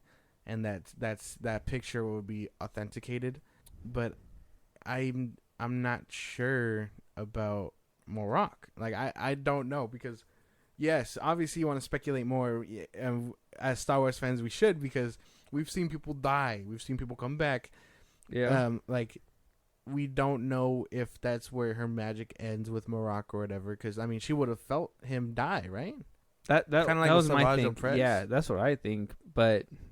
If they didn't make a big deal out of it, probably not then. Yeah, that's what I'm saying. So I don't know. Maybe he is just a throwaway. Possibly. Which is fine. Which is completely fine. Yeah, I'm not saying that's a bad thing or anything. Yeah. I think at first I was kind of disappointed, but I was just like, no. I mean, why be disappointed? It's better for the worse. Yeah, because like, if if it would have been Starkiller, I would have been upset that he would have went out like that. You know what I mean? Or oh, he's just gonna magically come back. How, or which is magic, but then he got downed by Ahsoka, this all powerful legend or whatever. So yeah, no, I think it was an expectation. If they do something more with him later on down the road, okay, I'm open to it. Let's find out, because I mean, if it is her magic, she can obviously make another one. But that whole Merrick thing, I like that was just kind of like dealt with quick, because if he would have been cut and then just got up again, I would have been like, what the fuck? Like, how does nobody die from lightsaber stabs anymore? She cut his ass open, though. Yeah, she cut him open. That shit was crazy. I'm telling you, re-listen to it. You'll listen to that scream. You'll be like, that's Sam Witwer's scream. Okay.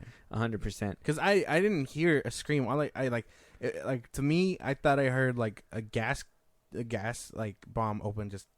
Yeah, you heard the mist of like it sounded exactly, in my opinion, like the Clone Wars when Savage Opress got killed, and all that smoke was coming out. It made that noise, and then you heard his like scream, like kind of thing. Okay. So you listen back for it. You'll hear. I'll check it out, obviously. But I don't know. I mean, one and done is fine, because if he was something spectacular, it would have been completely different.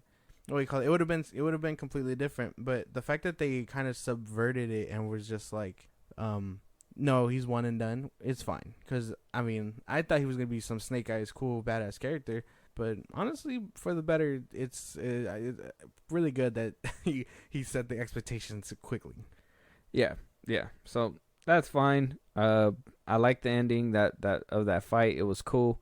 The Sabine being force sensitive thing it's still kind of a mystery to me, but I will say that whole fight was cool between them. I really want to see what that Shin girl has in her.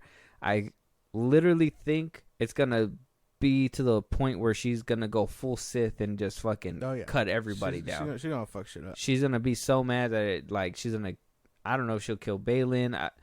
That's one thing too, because Balin really stole the show for me, and I'm gonna be upset if like, hopefully they do him justice, and if he wound up, biting the dust by the end of the season or whatever, like I guess that's fitting, but it's gonna suck if he lives on and we're never gonna see him again, so that's gonna be terrible. But I like the fight between them two.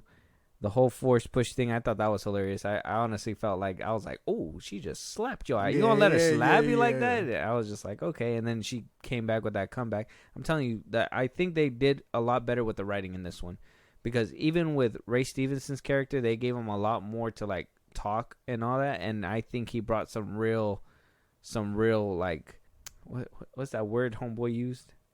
In that one podcast, gravitas. He brought a lot of gravitas. He brought a lot of gravitas to the screen, and I was like,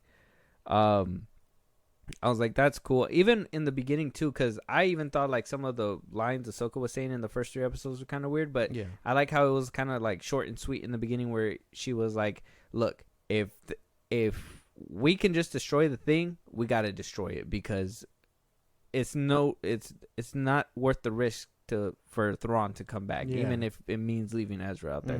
They say it in a better way than what I say, but I like the way it was like short, simple, sweet.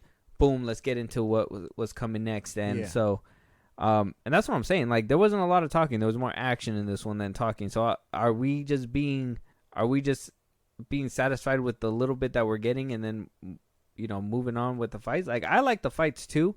I think with the Force fight, it didn't feel like how it felt when we were watching it, and obviously like The Force Awakens. Like, it didn't feel like we're in a forest. It kind of felt like we're in the volume in that scene, just a little bit. Yeah. Because I mean, it didn't feel like there was trees anywhere or nothing. It just trees behind them. Like if they were in a field, but they're supposed to be in the middle of the trees. Yeah. So that, I thought that was kind of like okay, but I really want to just highlight the Ahsoka and Balin fight, and I really like how it wasn't like Obi-Wan where he's like, T-pose, eat these rocks.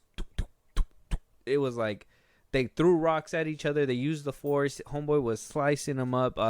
When Homegirl was coming up after she used a smoke bomb and wound up trying to come up and help Balin, she just kind of picked their ass up and said, ugh. Yeah. And she said, ooh, hit the wall and hit the ground. So I was like, this whole fight scene kind of is that pretty much the shit that I've been wanting. I guess this episode was the payoff to those 3 episodes, but I don't want to have to wait for 3 episodes to get something good like this, because this was above and beyond. This was like really good. No, yeah, it was really good. That's why I feel like the entry point was really good, and then that third one was kind of shaky. It had cool stuff, but like again, I can dismiss that because you need that build up. But yeah, this episode carried, and I really can't wait for episode 5. That one's gonna be like an hour long, and like, oh man, it's gonna be sick. Yeah, it's gonna be a long. Yeah. Did you see that they're gonna put it in theaters? What? In select theaters? Really? Yeah, that's how that shit's gonna be an event. Damn, they're putting it in select theaters, bro. We gotta find one. No, we gotta go. Google that shit, because man, I heard that it's select theaters. So I like that whole scene. I don't know how I feel about that whole Sabine going and taking their side. Because after all that fighting happened and she was like, destroy it, Ahsoka gets thrown over, but we know plot armor. And so she, we knew that she was going to be fine. She's going to be fine. We're going to see her by the end of the season. But when Sabine was there being challenged, I really liked the way Ray Stevenson did it. But I like that whole conversation, the way he put his lightsaber away. Again, why are we just aiming for this man's head? Shoot his kneecaps, bro. Sabine, homeboys, I'm like, fucking shoot his toes. Shoot his toes. He's not blocking his toes, bro. Every bullet is going towards his head, bro. Man, you don't think to shoot their legs. What? You're not. You're shooting to kill, not wound. I'm just saying. I shoot 3 bullets. He blocks all 3. And I don't see that blade not go one spin. Because if it was like Darth Maul or something, you know how like he spins that shit. You know, he's a dramatic ass dude. You know how Count Dooku is kind of blocking his whole body kind of thing. This guy, that's his stance. Exactly. Even Obi-Wan, like they spin it around. Anakin spins his around, moves it around, and makes sure to block all over his body. My boy is walking like a knight in shining armor, fucking towards him with both hands like this. Heavy ass sword. I don't know why it's so heavy. And just shoot his knees. Shoot his fucking knees. I don't know how many times these motherfuckers are just gonna shoot at his head. I would shoot his. I'd shoot his knees first while he's crying in agony. My knees, dome him. I'm just saying. Like, look that shit back. Not one time does a bullet go below the belt. It's like, why? My goodness, we know why. But I like the fact that she doesn't join their side or whatever. But the fact that she goes and is like, because he's right. He was playing mind games with her at that point. He was like, we share a common goal. Come with us. You'll get Ezra. We'll get Thrawn. We'll get our cut of the pie. Like we'll be all right. Just come, since we're going the same way anyway. And like, I really like the fact that he was able to manipulate her like that, though. Like, he was playing mind games hella with her. Is it mind games though? Because she wanted it. If she didn't want it, she would have destroyed the thing immediately. I think. I don't. Oh yeah, he was exploiting her. He was exploiting her darker thoughts and all that, and was able to be like, coerce her into coming. So yeah, I would say that's mind games. It's like, I'm trying to understand, and I don't think I've understand it. And we're on the 4th episode. Is this a romantic thing or is this a family thing? Does she love Ezra Bridger, or does she like love Ezra Bridger? Well, I mean, he calls it like family. Balin says like family. That's what I'm saying. So I'm assuming, but if we see them kiss and all that, then obviously we know it's something deeper. But like, for now, I'm gonna say it's a sibling thing. Because I mean, they just went on a whole trip together, and she just seen her Ahsoka, the person that she's known for years, get tossed off a cliff, and he's just able to tell you, "Oh, let's go get Ezra Bridger, and you'll be fine." I don't know. Like, I don't know. I would have. That's one of my. That's why they're not things with that one. clarifying it, and like, I understand the skepticism because I have it too, and I don't know. I'm only taking in what they're saying, and if Balin says, "Hey, you will get your family back," then yeah, I would assume it's the sibling thing. Again, they can totally switch that up. They could totally kiss by the end of this shit, and I wouldn't know how to feel. I hope not. I'd be like, why? I thought they were, because I personally, I don't know what it is, but I'm hoping that it's more like a family thing, because then I could understand her kind of like wanting to go, but then I don't understand regardless. Like, you know that there's somebody bad on the other side that you're going to have to battle regardless, so why would you go? And that whole, I don't know, how do you feel about being able to jump from galaxy to galaxy? It's not impossible, but it does sound kind of odd. Maybe it's because it's the first time we've dealt with such a thing. I mean, we've dealt with a lot in Star Wars that they make sense. You know, like dead space, cursed orbits, gods of the Force. Like it doesn't sound hyperspace lanes. Yeah, like it doesn't sound too crazy. It just, we've never seen it done before, and now you're telling us that it's possible to leave the galaxy that you're in and go to a new one. Like, I think that's what it is. Like, I'm skeptical because we've never heard of that before. But to be fair, we never heard about Force gods either, and we kind of took that with open arms. So where do you think this is going to lead us to? The movie? No. I know the movie, but where do you think that whole jumping to a different galaxy is going to lead us to? I think, just to theorize a little bit, and, you know, I think they're going to use that to do their movies. And then by the time they come back, they'll probably be in sequel time. What do you mean? Like, they'll jump over there, Mando, whatever, let that be their sandbox, not to fuck with continuity of the sequels. And then by the time they come back, it'll be sequel time. Like, time moves differently there or something like that. Jumping through the hyperspace or whatever. And by the time, you think the Filoniverse is going to make a jump to a different galaxy? Maybe. That's my extreme theory, yeah. Because time continuity says it's not far from the First Order coming up. Oh, I get you. I see what you're trying to say. Okay. Yeah, okay. I think the way I feel about that, I kind of think that I think it's kind of dumb. I don't know if maybe it is because it's a new thing putting it that way. Maybe. But my thing is that if you can easily have just done that, why are we saying, "Oh, Star Wars in a galaxy far, far away"? Why wouldn't we just be like in a galaxy somewhere out there? Like, why be so specific if we can just go wherever we want to go? Like, why not just stay within this continuity and just, go to the High Republic era or do whatever, do something different? I understand that Filoni's kind of trying to weave and build upon Lucas's legacy. Yeah. Now, this is where, people, come in with their theories. Now, somebody with this one, I think I seen somebody saying that it's going to jump to a different galaxy and you're going to see a lot of your characters that you love come back or whatever, and that's how they're basically going to reuse beloved characters. Like they're not dead in that galaxy or something like that, or whatever. I don't think that's how that works. Instead of universes that, there's a galaxy out there with like these people or whatever that is kind of similar to yours, but different over here, or whatever. I'm like, yeah, I don't think so. There's form of multiverse, I guess. I don't think that's how that works. No, I mean, no. I think that theory is kind of out there, and I know Star Wars is kind of out there, but I don't think so. I don't think that's a thing. No, No. you wouldn't think about it like that. I personally think that it would would it be good?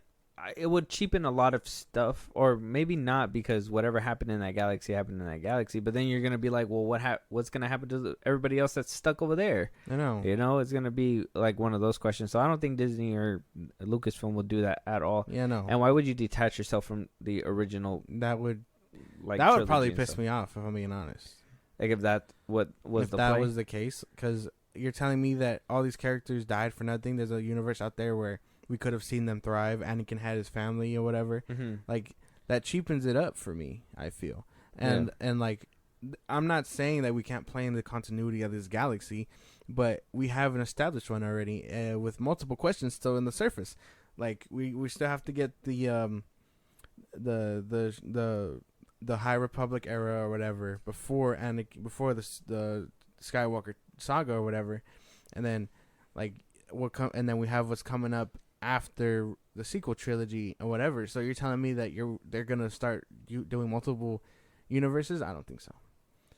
And if this is an excuse to bring in players from Legends, I also don't want it. Like I know a lot of people are like, oh, where's Luke's kids or whatever? I can tell you right now, I don't give two shits about them. No. No. You don't care? No. You don't care if Luke had babies? Not really. He'd be a deadbeat then if he just decided. He was like, I'm going to go get some milk, goes to an island. That'd be crazy.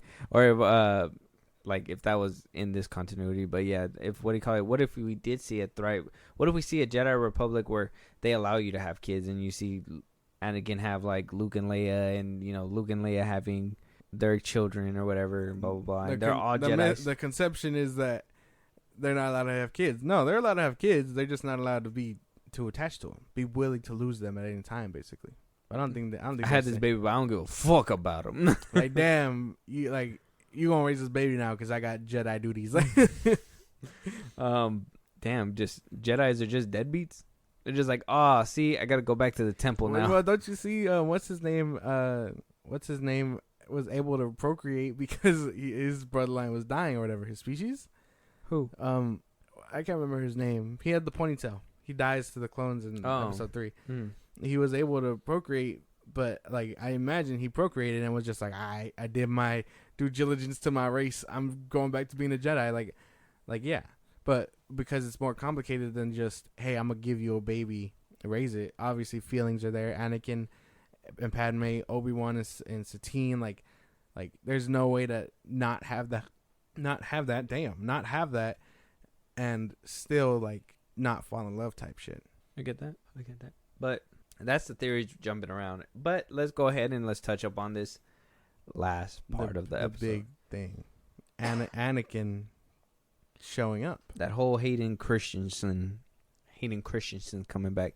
How'd you think about his face? I like this face. The fuck they do to his face? I like this face. I like this face too. I like Hayden Christensen. A lot better but than no. what they did in Obi-Wan. They didn't de-age him in that one. No, you can tell they tried. Not too but, much. But it wasn't. They it wasn't just, as heavy as it was Obi-Wan. Yeah, I think they kind of like cleaned up his chin and stuff, and like made his skin a little bit more, like took away its like blemishes basically. Like they took away like the stretch marks and everything. Yeah. But like they left his face basically the same, and just gave him that little ponytail and shit like that. But in this one, they completely smoothed this shit out. Like I don't know if you've seen Resident Evil 3 in a while. No.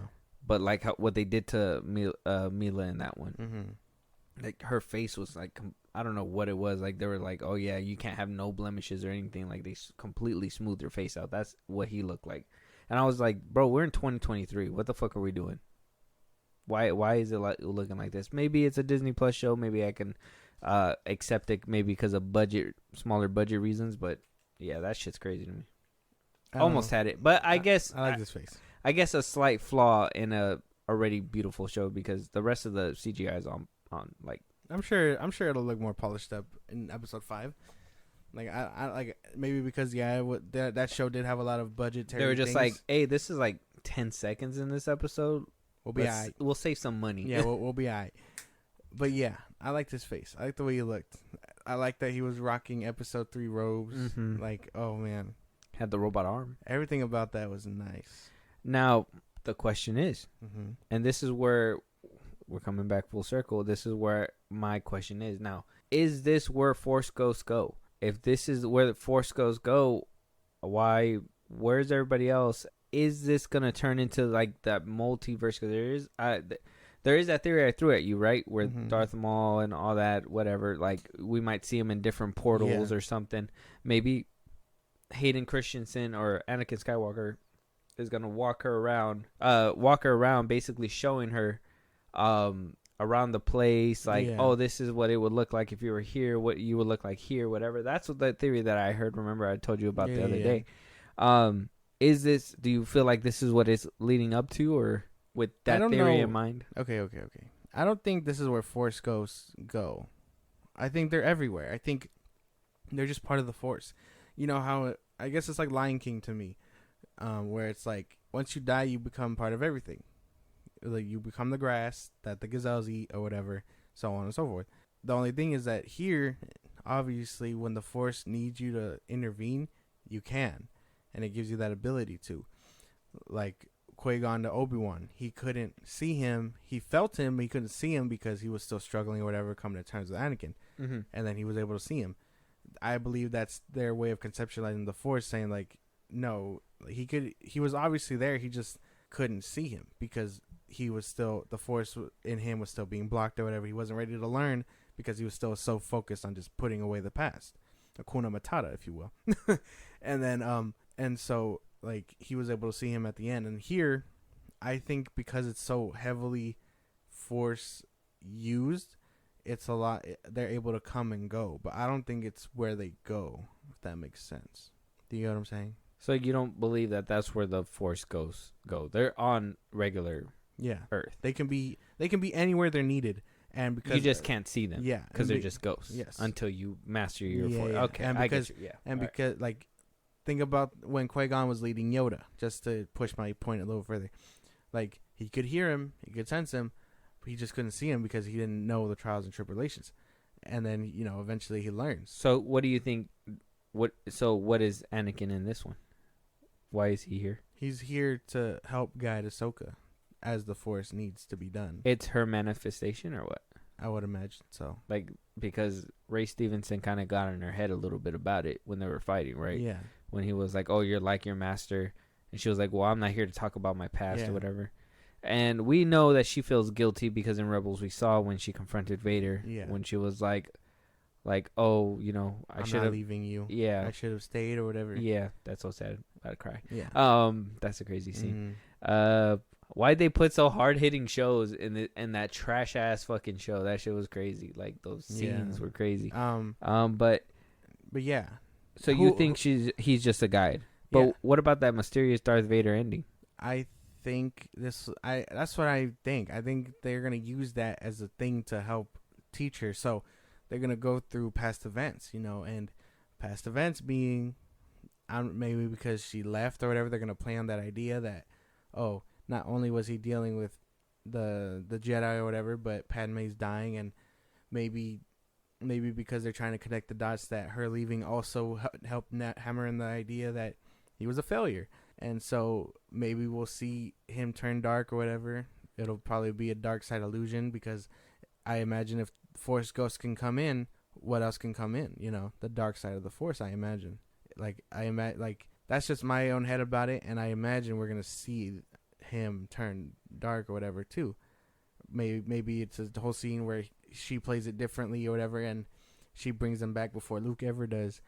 But I don't know. That's the thing.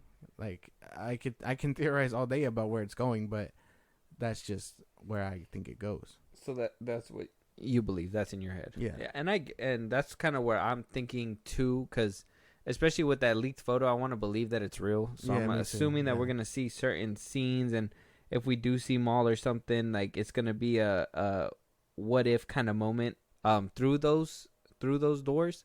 I like that they're bringing back Hayden Christensen for this. I like how they set him up with Ray Stevenson basically getting in her head prior. Yeah. How did she just get catched and go into that void is the question. Yeah. I don't know. I need them to explain that too, because I was kind of curious about that also. Can anyone just slip in, or is it her because she's kind of like a Force deity, kind of? Yeah, because of what happened with that Mortis arc. Yeah. That was my big what the fuck question too. Like I said, there's maybe that's gonna be answered later. I hope. Star Wars record has not been great with these Disney Plus shows, so I'm not holding my breath. And this might be the big mystery of the show or something like that, where people are gonna theorize for years to come. Yeah. But that I think that's something that's gonna have to wait to see. We do have 4 more episodes left. So with that, the theory is, I mean, it's probably gonna piss you off, but I don't agree with it, and I don't think that's true, because I don't know if they're gonna actually do that or mess with time or do something crazy like that. But a lot of people think time travel is gonna be involved with this. A lot of people are believing now that this is a way for Disney to remove the sequel trilogy from existence and start anew. And I know you were saying about the galaxy jumping and bringing them back at one point, but from what the picture that I was kind of helped to paint, is that they're gonna mess with time supposedly and decanonize the sequel trilogy and basically start anew with Rey, and then basically restart to basically rewrite Star Wars and say, with the very first Jedi, and be like, these are the rules that we're going to abide by going forward with this new era of Star Wars, so they're not living under George Lucas's house. Basically start anew in a different universe where those events didn't happen. Basically decanon. Not only, I would take it a step further. A lot of people were saying just decanonize the sequel trilogy. I would say it would decanonize all of George Lucas's work, because they would basically be starting anew with the first Jedi, and they would be starting anew with bringing, Filoni's characters into this new universe with Rey and all them, and blah blah blah. The new Disney era, if you will. Well, we're already in the Disney era, but to basically wipe their hands clean, just clean slate type shit. What do you think about that theory? I hate this.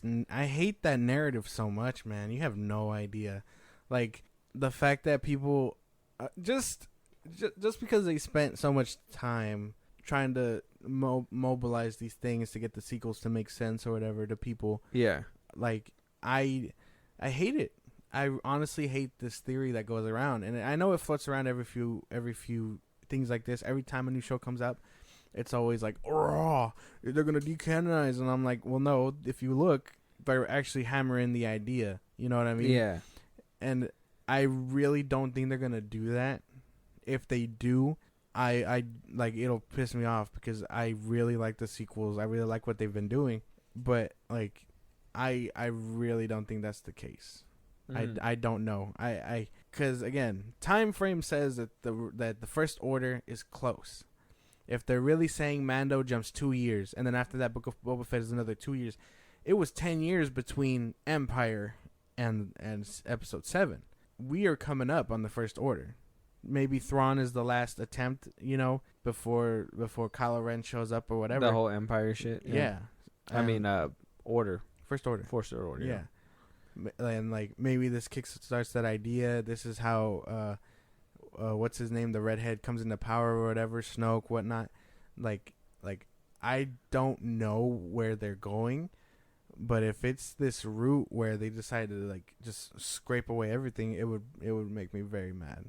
And I really hope that isn't the case. I hope they aren't backtracking that hard, because again, they spent several shows teeing up the cloning process. That's true. That's another thing too. I don't know. It could go anywhere. I personally don't think that they're gonna decanonize it. There's no way. You're not gonna decanonize billion-dollar movies. Yeah, those movies made money. That's not in the cards for Disney. Maybe they're gonna make a new or a different like sandbox to play in somewhere in where they can kind of keep a distance away from them. Yeah, I would understand that a little bit more. Like maybe jumping the galaxy thing, though. I would still be like, well, what the fuck? We can just jump from galaxy to galaxy like it's nothing. Yeah. That's ridiculous. The only reason why I know Ahsoka's not gonna do that, it's kind of like we know Thrawn's gonna come this way anyways. Yes. Why the fuck would they chase them if they're gonna come back regardless, right? Yeah. Unless they're gonna try to take a jump for Ezra Bridger by the end of the show, but why?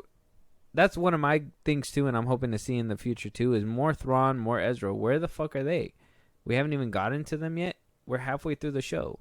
I think we'll get there, within these next couple episodes, man. Like 5 will probably be that cameo fest, and then 6, 7, and 8 will be the hard hitting stuff. Is this cameo fest just gonna be filler, or are we gonna actually see moving up? Because I'd say, I think this show is low key suffering from the whole. This could have been a movie or something, but stretched out to be a show. Yeah. And I think that's where I kind of put the bottom line for the first 3 episodes is they needed to stretch this out. They needed to stretch it out a little bit longer, because all that stuff could have probably happened in an hour, right? An hour, literally in like a good chunk of time, and they could have moved on to wherever they were going to go next. Yeah. So I would say that they try to stretch that out, and that's why I kind of feel that those first 3 were kind of lackluster, because for whatever reason, we have to have a certain amount or a quota of episodes, right? Yeah. Instead of just being like, you know what? Ahsoka is actually 6 or 7 episodes. Why can't we have an odd number? Why can't we have 7 episodes? Like, this is how many that we need. Why do we need to stretch it out more?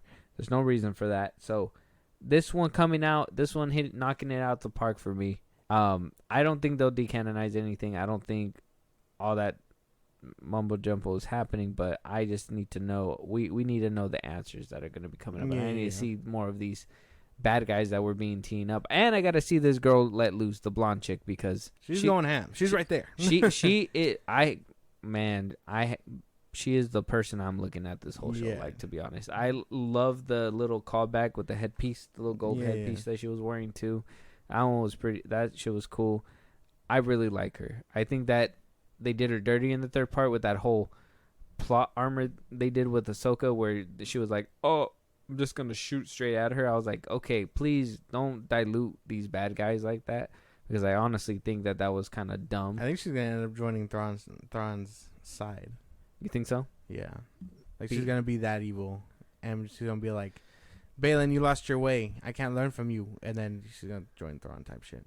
I hope we get a flashback to see what Balin was talking about with Anakin. Yeah, I would imagine. I mean, if he's been around since forever, I maybe they're gonna use the War Between Worlds to define that. Like, who was this guy?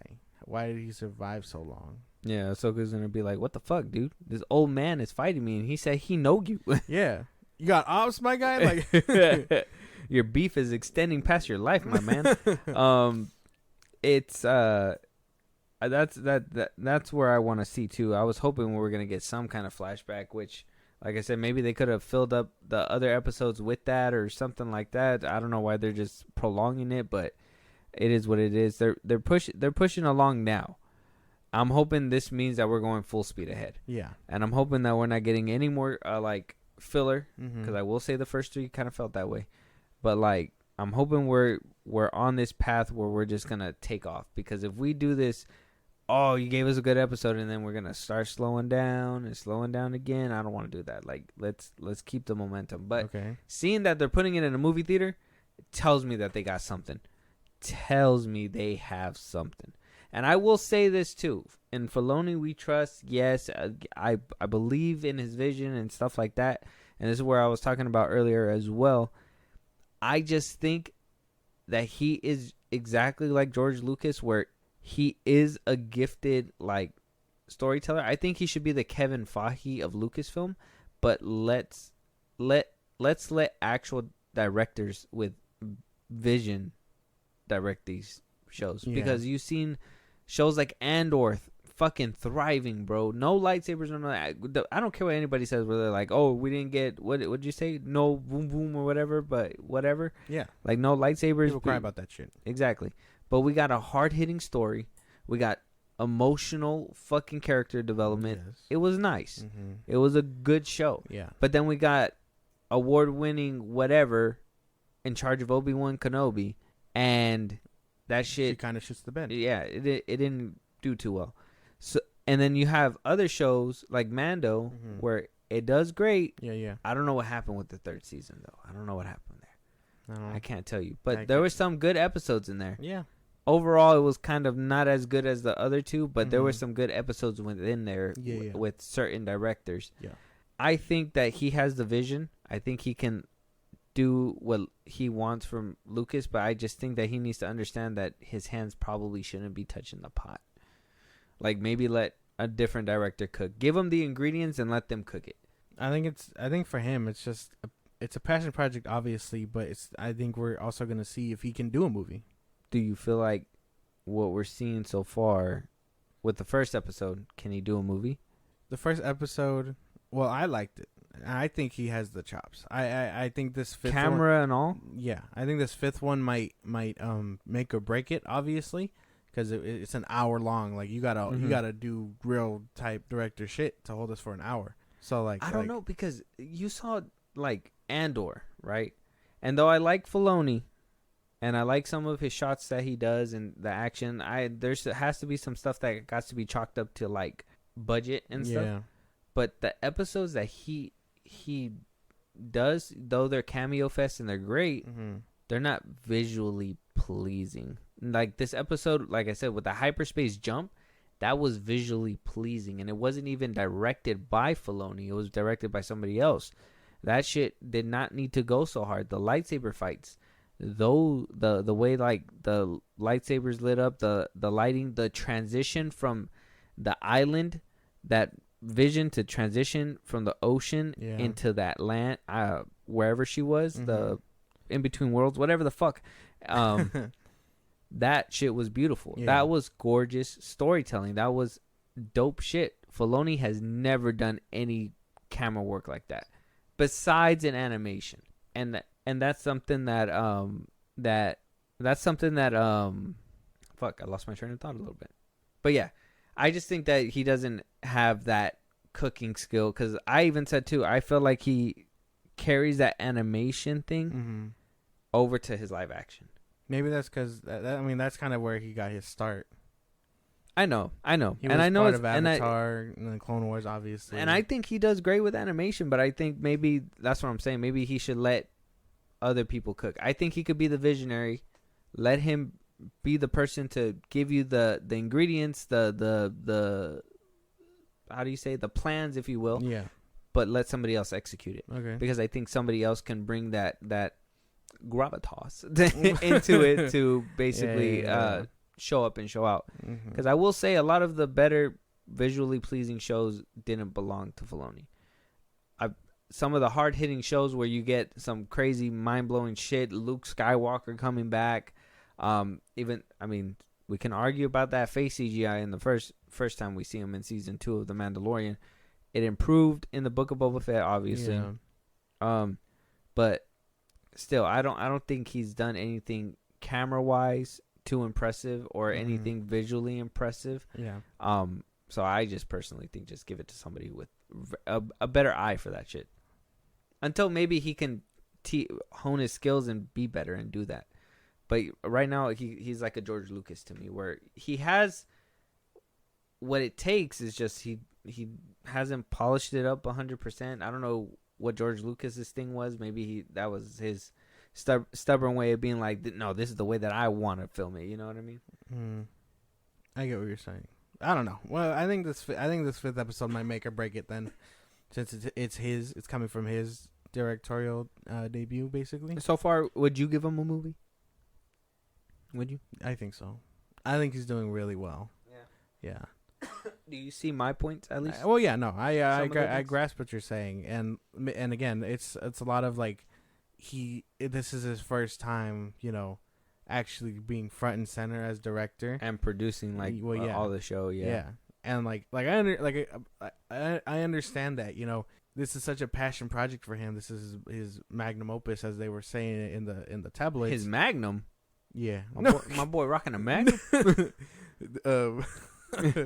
Like this is like his baby, and like I know you have to hire directors and stuff. That's what he's doing, but I If wouldn't. he's rocking Magnums, how? Because he have a baby. I go.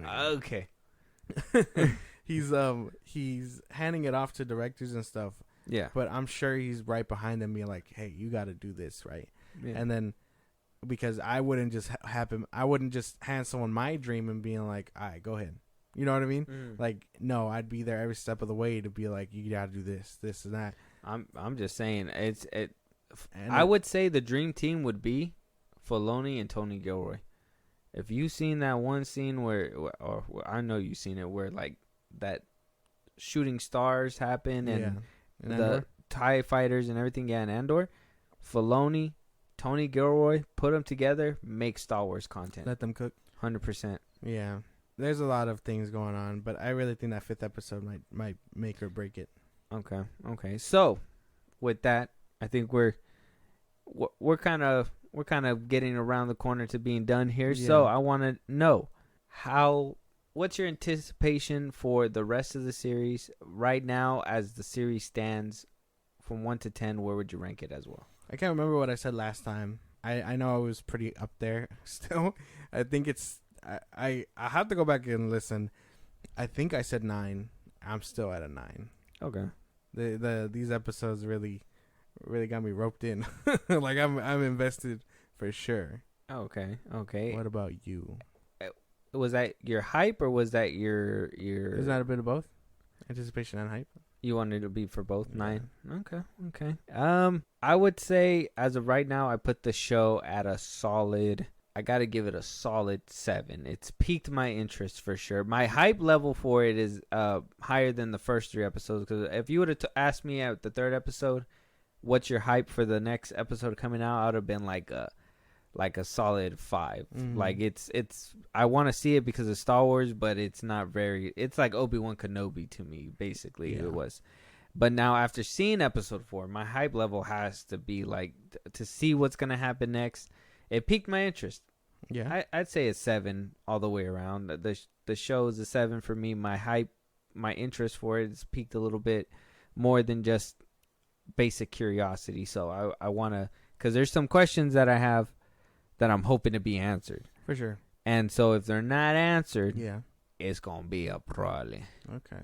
Yeah. I see that. Because you have questions as well. Oh yeah. Right? Obviously, the big one being how did she get there, and can because I don't remember the. Again, I haven't seen Rebels in forever. I don't know the trials that Ezra took to end up there. He had to go through the